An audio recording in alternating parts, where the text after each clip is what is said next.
যেখানে বাংলাদেশের লোকের খাবার দাবার নেই, কাজকর্ম নেই, চাকরি বাকরি নেই, সেসব বাদ দিয়ে কিছু মৌলবাদী লোক ভারত বিদ্বেষে নেমেছে, যে ভারতের উপরে পুরোপুরি যে দেশটা নির্ভর, খাওয়া পড়া, থাকা, জীবনযাত্রা, ওষুধপত্র।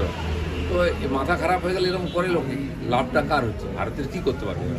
আর ভারত যদি চায় পুরো ব্লক করে দেয়, তাহলে ওই দেশটা শুকিয়ে যাবে, খেতেও পাবে না, ওষুধও পাবে না। বাংলাদেশের দূতাবাসের সামনে আজকে মিছিল করছেন মৌলবাদীরা।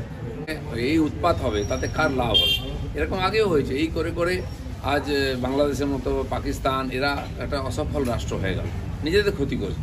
ভারত এই সমস্ত উৎপাতকে বন্ধ করেছে বলে গত 10 বছরে দেখুন কোথা থেকে কোথায় পৌঁছে।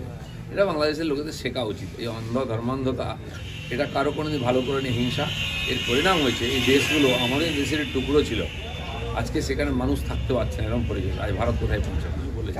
খান সেনারা যখন ওদেরকে গরু ছাগলের মতো মারছিল, আমাদের সেনারা বাঁচিয়েছিল, খাইয়ে পরিয়ে ওষুধপত্র দিয়ে থাকার ব্যবস্থা করে দিয়ে বাংলাদেশের বাঁচিয়ে রেখেছিলাম। যেটুকু উন্নতি করেছে বাংলাদেশ ভারতের সহযোগিতায়, সেটা যেন ভুলে না যায়।